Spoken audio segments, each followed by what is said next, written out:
Hello and welcome to FedBiz 5, your quick dive into all things government contracting. I'm Sam Fields, and before we jump in, let me start by wishing you a happy new year. I hope 2026 is already off to a strong start for you, your team, and your pipeline. Today we're talking about where the market is really heading in 2026. Not in theory, but based on the signals we're already seeing from the FAR overhaul, DoD, GSA, SBA, and SAM.gov. If 2025 felt like you finally figured out where everything was in the GovCon grocery store, and then someone remodeled all the aisles overnight, you're not imagining it. The rules, tools, and expectations around federal acquisition are shifting in real time. The good news? The changes are not random.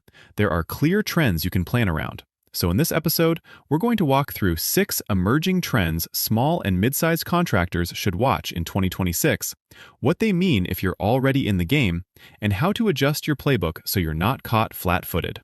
Let's get into it. First trend, the FAR overhaul is no longer abstract. It's landing in your proposals and registrations. The revolutionary FAR overhaul effort on acquisition.gov is actively rewriting core pieces of the rulebook, including definitions, clauses, and how certain policies are structured. Agencies are already using model deviation language as a bridge into the new framework.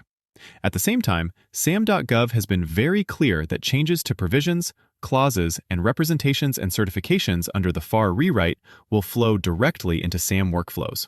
That means your reps and certs, and even how you answer certain questions in SAM, may not look the same by the middle of 2026 as they did last year. What does that mean in practice? If your proposal boilerplate, standard reps and certs language, or internal templates are built around the way we've always done it, there's a higher risk they drift out of sync with what the solicitation actually expects. The contractors who quietly win more awards in 2026 will be the ones who treat FAR and SAM changes as operational updates, not just legal trivia. Second trend, cybersecurity moved from IT concern to eligibility gate, especially in the defense ecosystem. In late 2025, DoD issued its final rule incorporating CMMC 2.0 into the DFARS, with phased implementation beginning November 10, 2025. Starting in 2026, you'll see more solicitations where cyber requirements are not buried in an attachment. They're front and center, and in some cases, a go or no-go factor before your proposal ever gets a real look. DoD has been explicit that early phases focus heavily on Level 1 and Level 2 self-assessments and activity in the supplier performance risk system, including affirmations of your posture. Here's the way to think about it. Your proposal is your ticket to the game, but your cyber posture is the ID check at the gate. You can have a beautiful ticket, but if you can't pass the check, you're not getting into the stadium. For 2026, that means BD and capture teams need to be in sync with whoever owns cybersecurity internally. You want a clear, honest narrative you can reuse across bids: what level you're targeting, how you protect data, where it lives, who owns the process, and how you're closing gaps. Third trend, cloud authorization is speeding up under FedRAMP 20X, and that reshapes the field for tech vendors and anyone selling software-enabled services. FedRAMP's 20X initiative is aimed at dramatically increasing the number and speed of authorizations, and Phase 2 pilot milestones run into early 2026. If you're a SaaS or cloud provider, faster and clearer pathways to authorization can change how quickly you can realistically pursue certain kinds of work. Agencies are under pressure to use standardized, authorized environments, which means if your solution aligns with those paths, you're easier to buy. If it doesn't, you may find some doors closing or getting more complicated. Even if you're not a tech vendor, this still impacts you.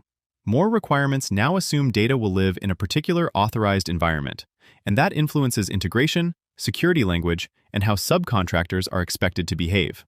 In 2026, tech-adjacent firms should be asking early in capture, is this requirement going to sit inside an authorized cloud? If so, whose? And what does that mean for how we propose, partner, and perform? Fourth trend, GSA multiple award schedule is still one of the highest velocity buying channels, and ordering proficiency is becoming a growth lever. GSA is doubling down on mass as the way agencies buy commercial products and services. In late 2025, it refreshed its public roadmap to getting a mass contract, and training content continues to emphasize correct ordering procedures and best practices for using schedule buys. Combined with the FAR overhaul, GSA's deviations and guidance are sending a clear message. More spend is going to flow through mass, and both ordering officials and vendors are expected to treat the channel professionally. That includes NAICS determination at the order level, small business set-aside mechanisms within mass, and clean documentation. For you, that means two things in 2026. If you're already on schedule, the advantage goes to contractors who treat mass like a real sales motion: current catalog, accurate pricing, fast quoting, and tight compliance hygiene. If your schedule is set it and forget it, you're going to lose ground. If you're not yet on mass, but your offerings fit, this may be the year to decide whether you're serious about that channel. Agencies like the risk profile and speed mass offers, especially under budget and timeline pressure. Fifth trend. Small business certifications remain a primary routing mechanism for set-asides, but the paperwork and systems layer is evolving. SBA's contracting goal framework still leans heavily on socioeconomic categories: women-owned small business, hub zone, service-disabled veteran-owned, and others. For example, government-wide goals include targets like 5% for women-owned small businesses and 3% for hub zone firms, and SBA has been updating goal tables and agency-level objectives for fiscal year 2025. At the same time, SBA is consolidating certification management into the My SBA Certifications platform, centralizing applications, renewals, and status tracking, including for WOSB, 8A, veteran certifications, and hub zone. The takeaway for 2026 is simple. Certifications still open doors and shape set-aside strategy, but you can't treat them as one and done. If you let a renewal slip or your supporting documentation lag behind reality, you can find yourself unable to claim a status you've already built your go-to-market around. Smart small businesses are now treating certifications like a core system, with calendars, checklists, and someone explicitly responsible for keeping them healthy.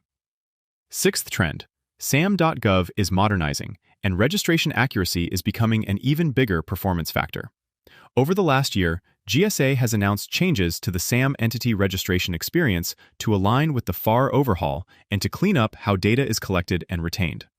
That includes removing certain FAR provisions from registration screens, clarifying record retention rules, and keeping compliance reporting cycles like service contract reporting front and center. The big picture is that SAM is moving from a painful form you fill out once a year to a living profile that agencies increasingly trust as a source of truth about who you are and whether you're a low-risk vendor. In 2026, contractors who treat SAM like an active part of operations, keeping points of contact current, aligning assertions with how they really do business, tracking required reports and certifications, will avoid a lot of unnecessary friction. Those who treat it as a forgotten box check from 3 years ago are going to feel more and more out of step, especially as FAR changes ripple through reps and certs. So, what do you actually do with all of this? If there's a common thread across these 6 trends, it's that 2026 will reward small and mid-sized contractors who operate like disciplined, low-friction partners. The government is modernizing its rulebook, tightening risk gates around cybersecurity and cloud, pushing more volume through channels like mass, and continuing to drive spend through small business goals and certifications. None of that is bad news, but it does mean that good enough boilerplate, outdated registrations, and vague compliance stories are going to stand out in the wrong way. The opportunity is to make these trends work for you instead of against you. Tighten your FAR and SAM alignment. Turn your cyber posture into a clear, repeatable narrative. Align your tech and cloud story with where FedRAMP is heading. Treat mass like a real sales engine, not just a badge. Manage your certifications like the strategic assets they are. And keep SAM accurate enough that a contracting officer never has to wonder whether you're current or credible. And when you're ready for a second set of eyes on that picture, that's where FedBiz Access comes in. For over 25 years, FedBiz Access has helped small and mid-sized businesses navigate the government marketplace, from registrations and certifications to market research, GSA schedule preparation, and go-to-market strategy. We work with contractors every day who are trying to align with exactly the trends we just talked about. If you'd like a practical review of where you stand and where it makes the most sense to focus next, you can schedule a complimentary consultation with a FedBiz Access specialist or call 844-6288-914 for a free market analysis. Thanks for listening to FedBiz 5. 5 minutes, countless opportunities. Until next time, stay proactive, stay prepared, and keep winning in government contracting.